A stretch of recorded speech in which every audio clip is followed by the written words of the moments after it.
안녕하세요. 루지TV의 루지입니다. 오늘은 부동산 투자를 왜 해야 되는지에 대해서 간단하게 얘기해 볼게요. 다양한 투자 방법들이 있잖아요. 부동산도 있고, 주식도 있고, 창업도 있고, 기타 사업도 있고, 여러 가지가 있는데, 대부분 하는 말이 다 똑같아요. 이미 성공한 사람들 얘기를 들어보면, 안전한 실거주 한 채가 바탕이 된 경우가 많았어요. 그 첫 번째 이유는 우선 실거주 한 채가 뭐예요? 내가 산 아파트에 실제 거주하면서 리스크를 해지하고, 그리고 리스크를 해지한다는 말은 아파트 가격이 상승하거나 하락하거나 상관없이 내가 지금 그 주택에서 실거주하면서 버티면 어차피 시간이 해결해 준다는 거예요. 하나 더 나아가면 부채죠, 부채. 대출을 안전하게 낼 수 있다는 거예요. 이 주택담보대출 이율도 지금 굉장히 저렴하죠. 대출을 이용한다는 것은 이제 레버리지를 이용한다는 것과 똑같은 말인데요. 이 레버리지의 장점이 뭐예요? 자산을 쉽게 불려나갈 수 있다는 것이죠. 그냥 간단하게 예를 들면 5억짜리 주택이 있다고 쳐요. 근데 내가 수도권 비조정 지역이라서 60% 대출 받아서 3억 대출을 받았어요. 그럼 나의 돈이 2억이 투자되는 거죠. 그럼 그 2억을 가지고 내가 투자한 2억을 100% 다시 회수하려면 어떻게 해야 돼요?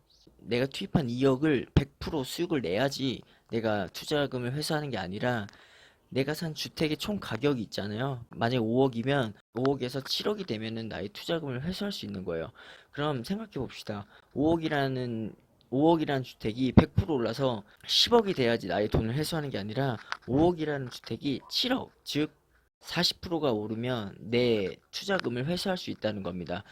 이런 식으로 생각하면은 실거주 한 채를 통해서 자산을 불려나가는 것의 의미 조금이나마 이해하셨을 거라 보고요. 우리가 부동산 실거주 한 채를 마련해야 되는 두 번째 이유는 화폐 가치가 하락한다는 것에 기인하는데요.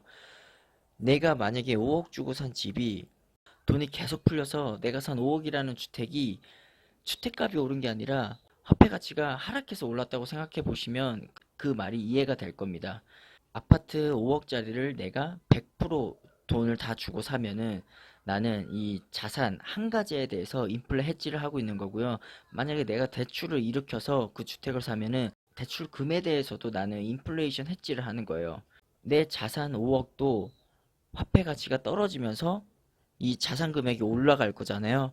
반대로 나의 부채 3억은 지금 당장은 3억이지만 화폐 가치가 떨어지면서 이 3억이라는 돈이 점점 줄어든다는 거예요. 그러면 뭐냐? 내 대출금이 앞으로 점점 줄어든다는 거죠. 그러면 주택을 대출을 껴서 사면 어떻게 되느냐? 두 가지 형태로 인플레이션 해지하는 겁니다. 자산, 부채. 그래서 결국 순자산이 늘어나는 구조가 돼요.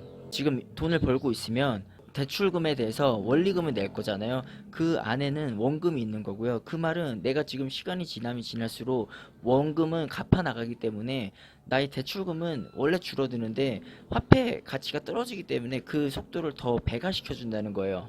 원리를 이해하셔야지만 부동산 투자를 하실 수 있고요. 대출에 대한 두려움을 줄일 수 있습니다.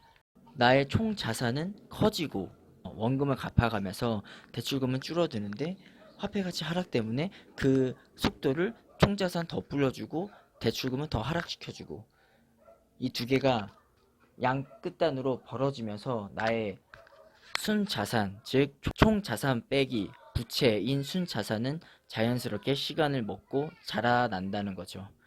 부동산 가격이 버블이라고 생각하는 사람들이 굉장히 많은데 08년 이전에 찍어냈던 화폐보다 그 이후에 찍어낸 화폐가 진짜 10배는 많게 풀렸고요. 08년 리먼 사태가 터지고 나서 이것을 극복하기 위해서 미국이 이제 머리를 쓴 게 유동성 확보를 한 거죠. 헬리콥터에서 진짜 돈을 뿌리듯이 그렇게 돈을 뿌려댔습니다. 양적 완화를 하고 이것을 보고서 이제 일본도 잃어버린 그 20년을 겪다가 저렇게 미국처럼 하면 되는구나 해서 돈을 찍어내서 풀기 시작했고요. 유럽도 마찬가지로 1, 2, 3차 양적 완화로 경제를 지금까지 끌고 왔어요. 그 많은 돈이 지금 풀려서 자산 가격이 올라간 것처럼 보이는 거지 실제로 자산 가격이 올라간 게 아니라 화폐 가치가 떨어졌다는 그 사실을 여러분들은 꼭 인지하셔야 된다는 겁니다. 이번에 보세요. 22 유럽 중앙은행에서 결국 지금 마이너스 금리인데 또 마이너스 했잖아요. 생각해 보세요. 말이 되나요? 마이너스 0.4% 금리예요. 은행에 맡기면 보관료를 내야 되는 시대인데 더 낮춘 거죠. 마이너스 0.5%래요.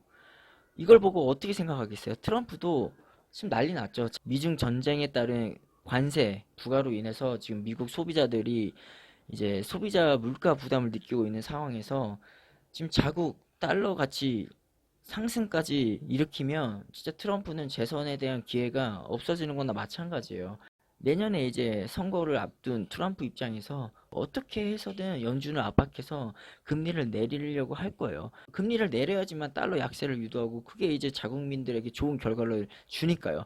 그 말은 뭐냐? 전 세계적으로 유동성이 가장 큰 이슈고요. 우리나라도 지금 뭐 3기 신도시 한다 만다 뭐 계속 얘기가 나오는데 그것을 하려면 결국은 이제 토지 보상 을 해야 되죠. 그게 지금 45조 원이랍니다. 45조 원이 풀린 역사가 없어요. 그 돈이 부동산으로 돈 번 사람들에게 다시 들어가면 그 사람들은 어떤 선택을 할까요? 주식 투자를 할까요? 채권 투자를 할까요? 금 투자를 할까요? 뭐 할까요? 부동산 투자하지 않을까요? 부동산으로 번 사람들이 그 맛을 알았는데 그 돈이 들어오면 다시 부동산으로 돈이 흘러갈 수밖에 없는 구조입니다. 지금 3기 신도시 기다리지 마시고 지분 많은 구축 단지를 잘 잡아서 실거주한채를 마련하세요. 대출을 자신이 감당할 수 있는 정도로 내서 실거주를 꼭 마련해야 되는 이유입니다.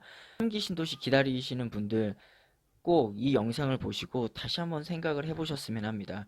3기 신도시가 올 때쯤 결국은 부동산 가격이 한 차례 더 올라 있을 거고요.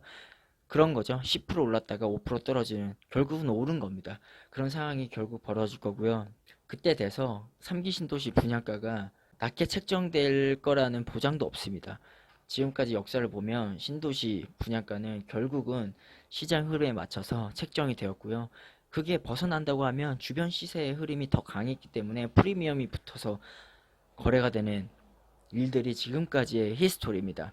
여러분 절대 속지 마시고 내가 가진 자산, 그 지금 벌어들이는 소득을 고려해서 내가 선택할 수 있는 가장 좋은 주택을 대출을 일으켜서 구매해서 실거주하면서 리스크 해지하는 그런 선택 꼭 하셨으면 합니다. 지금 이 시간에도 돈은 풀리고 있고 자산이 돈을 벌어들이는 삶을 맞이하는 사람들이 계속 늘어나고 있다는 겁니다.